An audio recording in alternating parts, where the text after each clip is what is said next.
కొన్ని రకాల వస్తువులను ఎవ్వరు ఉచితంగా ఇచ్చినా తీసుకోకూడదు. అలా తీసుకున్నట్లయినా నెగిటివ్ ఎనర్జీ అనేది కలుగుతుంది.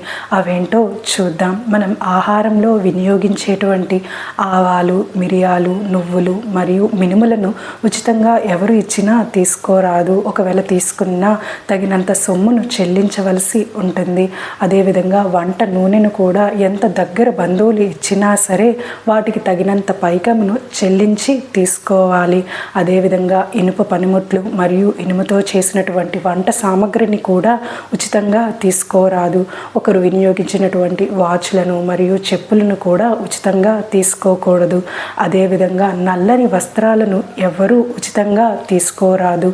ముఖ్యంగా స్త్రీమూర్తులు పేరంటం సమయంలో నల్లని వస్త్రాలను ఇవ్వరాదు, తీసుకొనరాదు. జాతక రీత్యా ఏవైనా దోషాలు ఉన్నట్లయినా అవి పోగొట్టుకోవడానికి ఈ వస్తువులు అనేవి ఇస్తారని ఇంట్లోని వారు చెబుతున్నారు. స్వస్తి.